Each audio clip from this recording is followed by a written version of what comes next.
Hi, everybody. We're not having a break. So we're going to have our last talk of the evening today.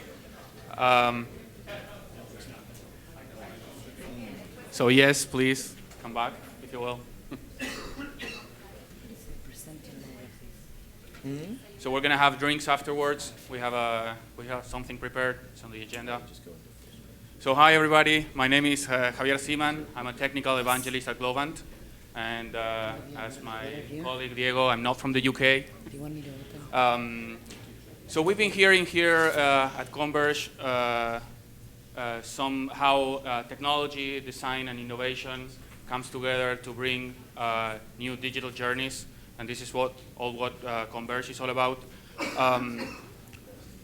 I've been talking earlier with some of my colleagues about what these new interactions with technology would look like, and the best way for interacting with technology. Is it speech? Is it touch? Is it gestures? Is it AI should do all the interactions for me? Sometimes we come up with new technology. I'm going to fall.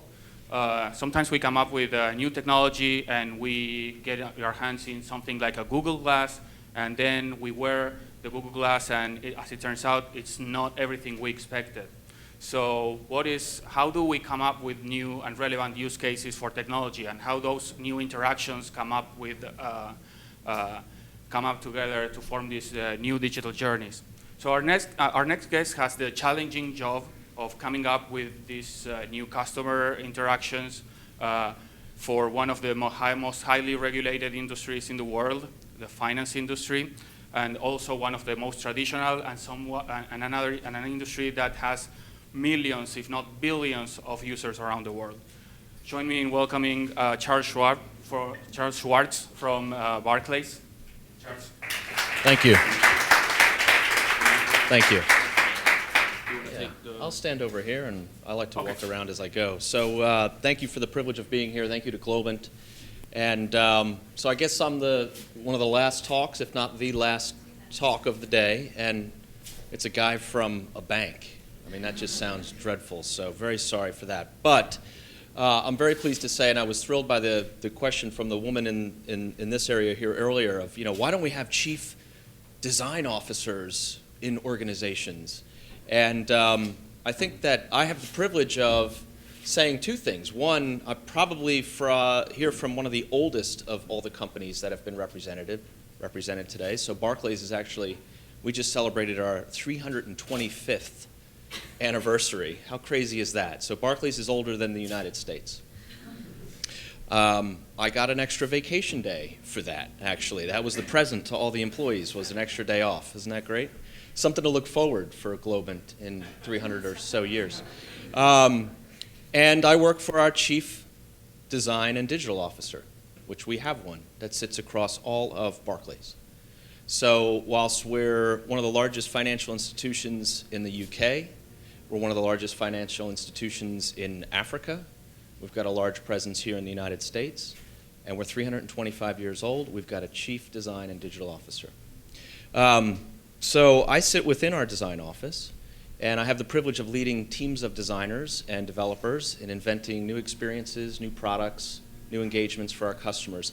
And what I'm going to share today real quick is just a version of a talk I give to our designers to freak them out, to get them excited about the future, to scare them into designing against the very realities that I think we'll be looking at in the next few years.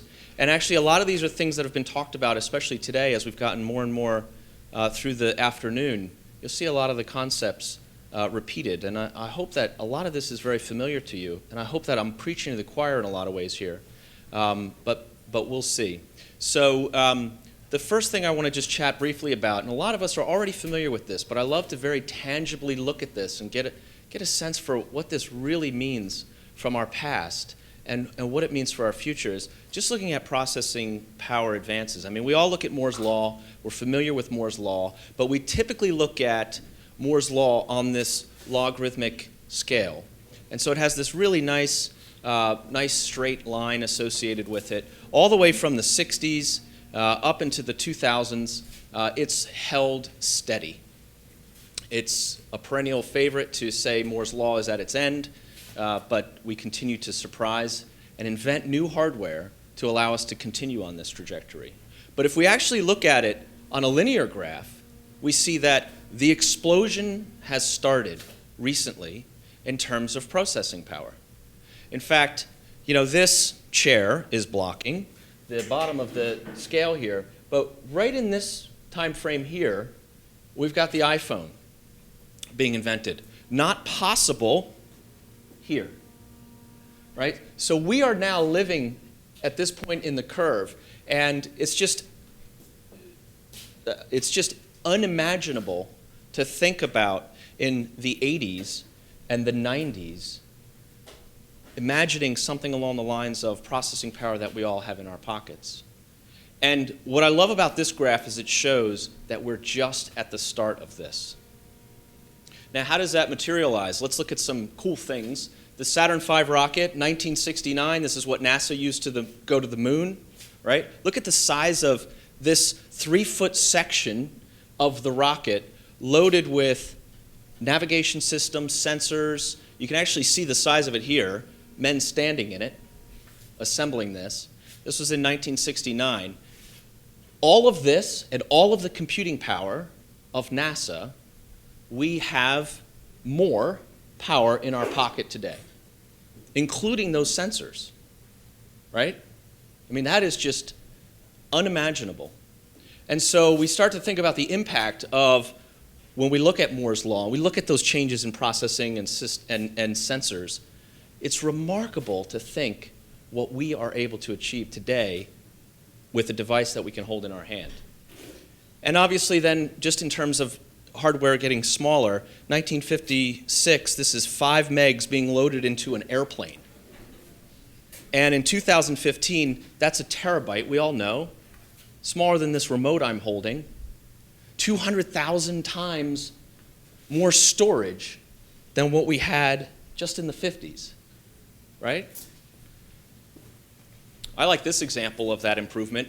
When I played Wolfenstein, the first sort of first-person game, this is what the main character looked like in the 90s. This is what the character looks like when my son plays it now. Unbelievable, right? So I want to take this through to imagining computers and processing power and hardware getting closer and closer to us and more intimate to us. So here we have computers in the 60s taking up a gymnasium, 2 floors of a gymnasium. In the 70s, able to fit in a room. In the 80s, able to fit in our home or our school on a desk. In the 90s, fitting on our lap. In the 2000s, reaching into our pocket. 2010s on our wrist. Getting smaller and smaller and closer. And we know DARPA is working on implants, right? So they're on us right now. Soon enough, they'll be in us and part of us. The second thing of the 3 that I'll mention is AI. We talked a lot about AI today, and I won't go too much into AI, but just to bring again some of that powerful picture of that shrinking and convergence. Probably the most familiar example is Watson.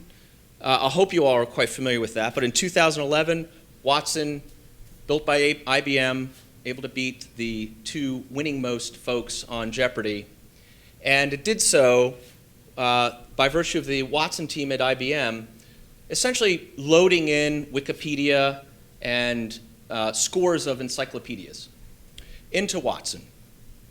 And what Watson did in this scenario is it didn't look up the answer to the questions on Jeopardy.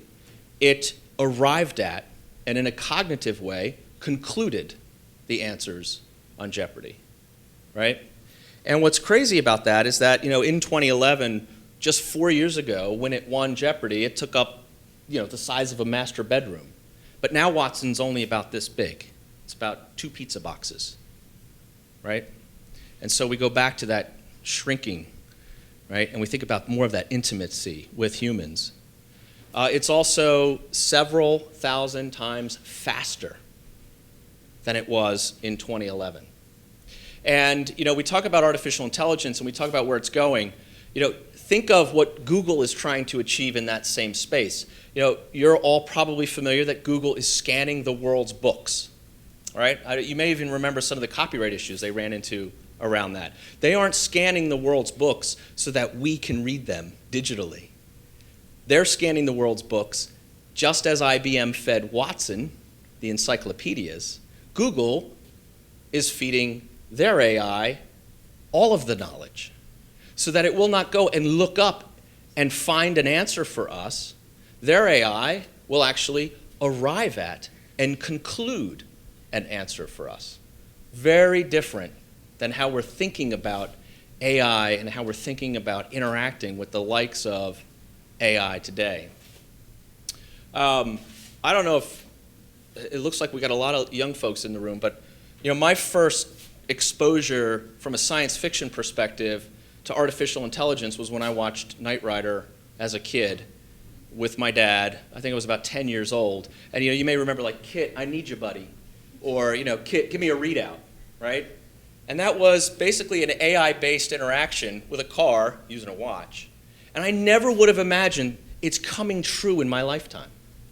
Michael Knight and Knight Rider is coming true in my lifetime. Here's Elon Musk's quote: "Press the summon button and your car will come and find you. Press that button again and it will put your car in the garage."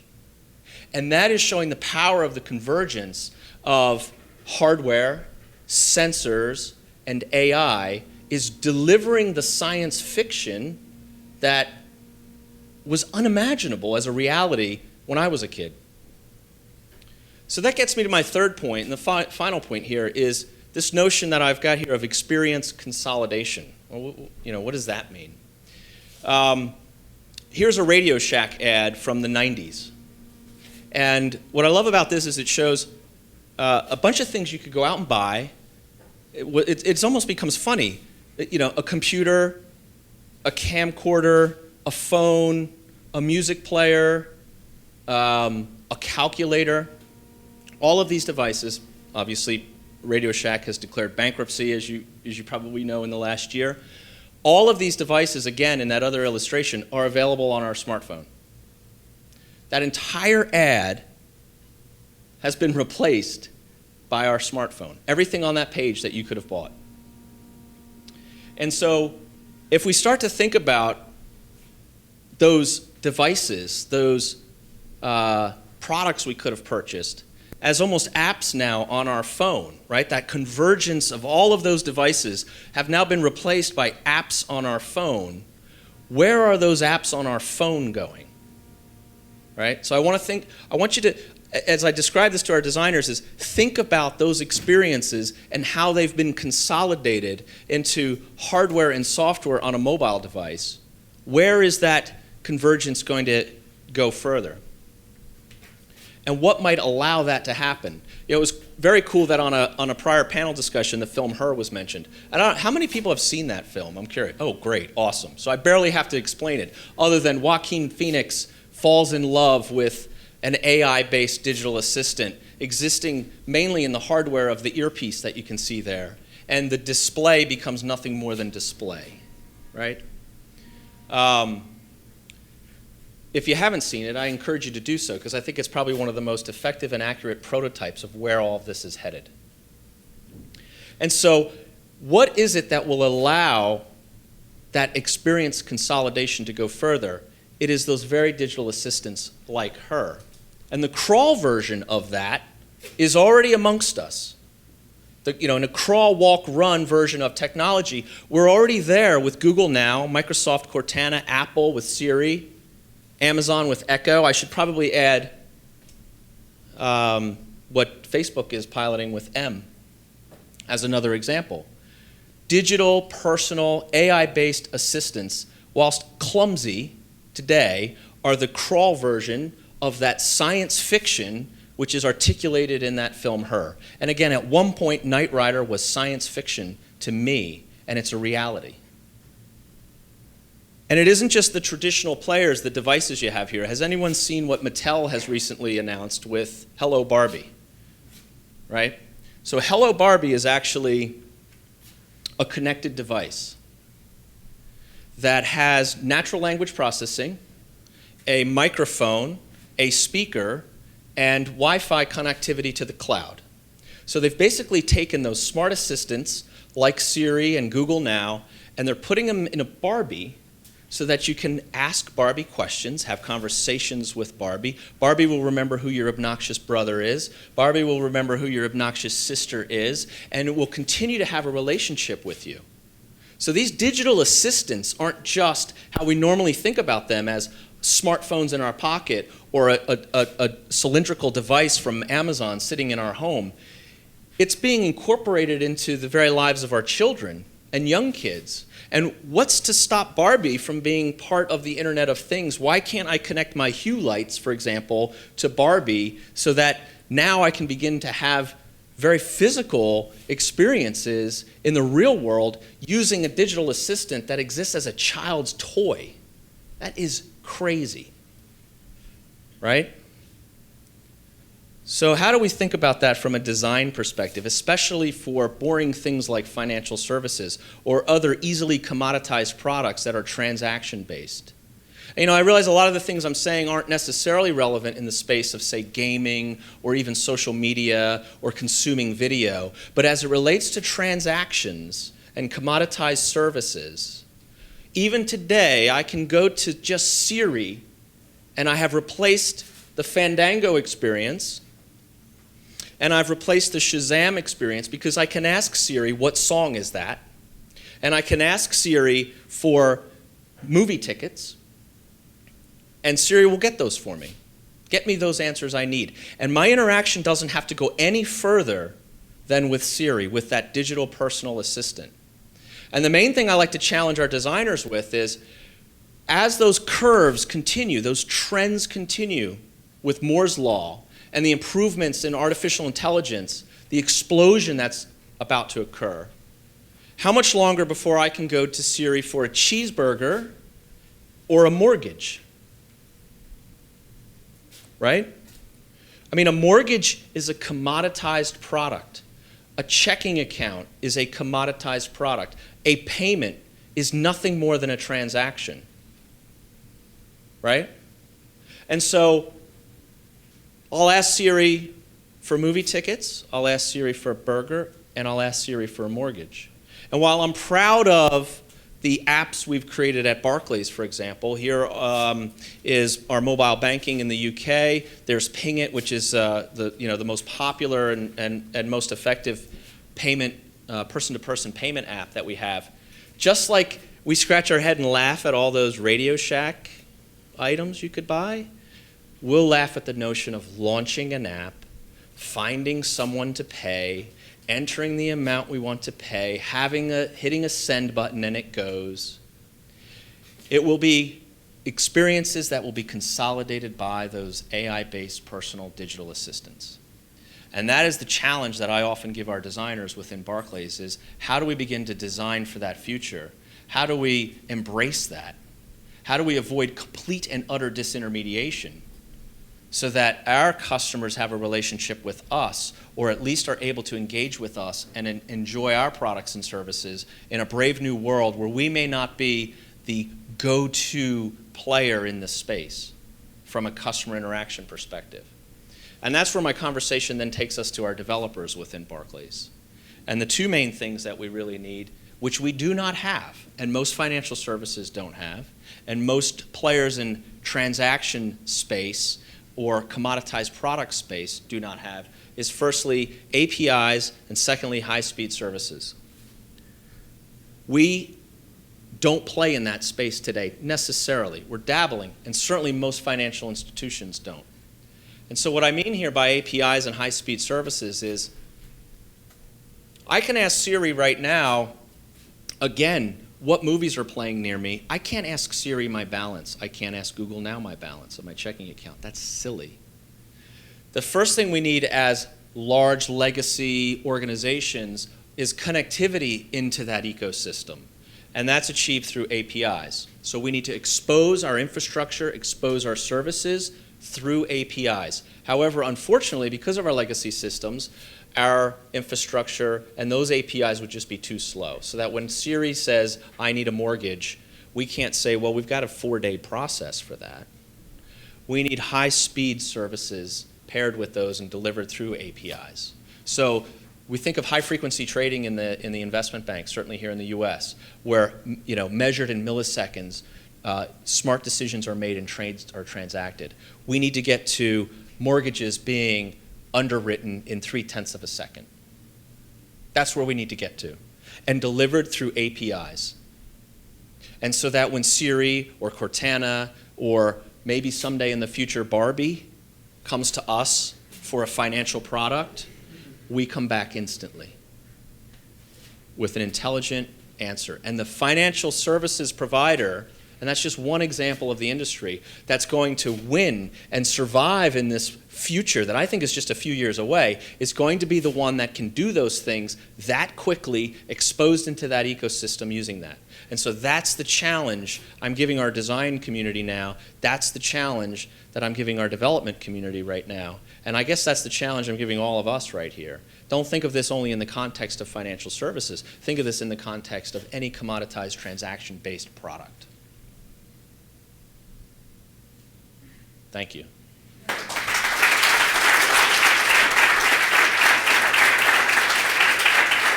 Thank you, Charles. That was amazing. Thank you. So we're going to go to a quick round of Q&A, our last Q&A of the evening, I think. The first question, I have one question for you, okay, and then we can allow the audience to ask. So you mentioned you come from the design world in a commoditized, transactional-based products, right? As you call it, Don't tell everybody back at Barclays that that's how I refer to us, by the way. Transactional-based, commoditized products. I mean, it's kind of the reality, but yeah. Well, but you still, I mean, some of the most traditional industries still, that doesn't mean they touch less millions of users, sure, like the Googles and the Facebooks, right? The banks in the world have probably relationship with the same amount of people as Facebook does. So my question is, what's the role in designing these new experiences within those traditional industries? Do we have to follow the Silicon Valley? By the way, I'm from New York. Do we have to learn from them? Is there something that the finance industry and the most traditional industry can do to lead in that way? I think it's both. I think it's back and forth, right? I mean, so one of the things, it sounds so far back now, but Barclays invented the ATM, for example, right? Mm-hmm. And I think there's a back and forth volley that can happen between traditional players on inventing and innovating new products and services, experiences, and Silicon Valley using them and making them better, but also a partnership between the two. So I think those lines have to be blurred and eliminated. And that's why we have things like an open innovation platform. We have our own accelerator program. And one of the aspirations behind why we want to expose our services using APIs is so that Silicon Valley can invent new experiences and new experiences or new products for customers using our services. So we actually can have a very symbiotic relationship going forward. Thank you. We're taking questions now. Yeah.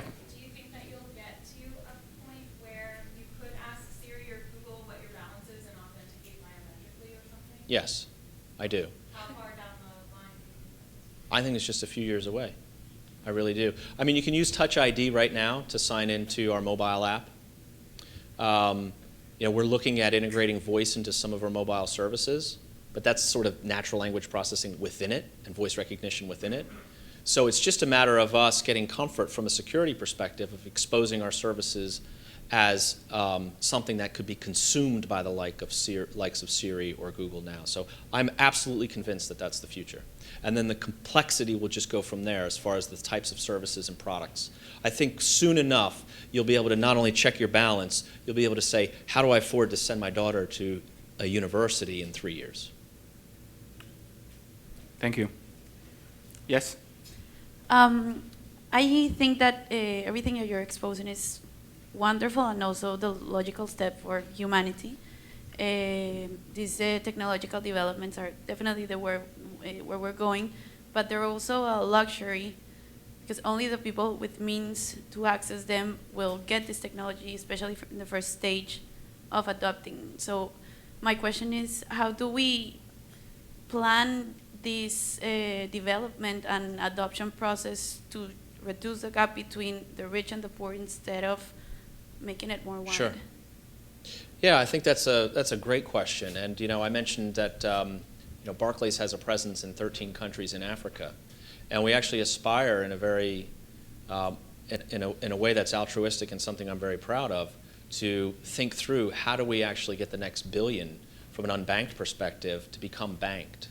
And things like the blockchain that have been discussed that can afford people the opportunity to have an identity in a scenario where there is no other services to provide identity, services that can be accessed through less costly devices. So you don't need a smartphone. You can have a feature phone to transact using the blockchain, for example, in a developing country to engage in financial services. But also, if you think about the ability to simply ask questions back and forth using text, right? Not necessarily voice, but text in a very old traditional way, you can actually interact with these services in that way as well. It unlocks that, where you're not going to open a branch. You're not going to create a network of ATMs.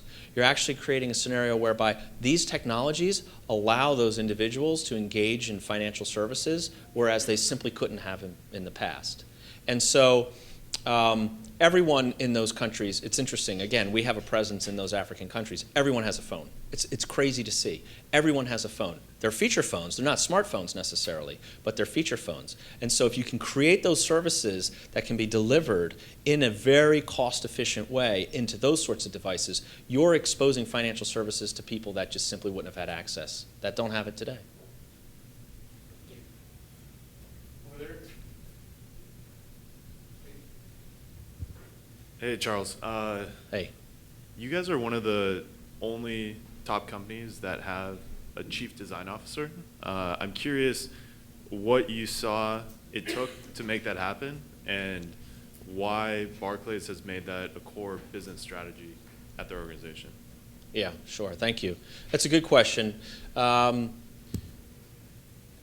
would have to say it's simply the vision of our CEO at the time, and recognition that that was something that would drive to a much more innovative culture. And I'm also proud to say that what really inspired a lot of that was to play a larger role in transforming the UK to be a much more innovative country, to help that geography, to help that economy, and to create jobs. The idea was we need to, and there's a little bit of envy that happens in the UK against Silicon Valley, for example. It's unfortunate. I mean, it's changing now. There's unbelievable innovation coming out of that geography. But at that point, it was how can we actually become more innovative? How can we actually become the envy of the world from a UK perspective? And one of those ways was to actually focus on it, create budget, create remit, and ultimately that has to manifest as a role within the organization. So I credit our CEO at the time.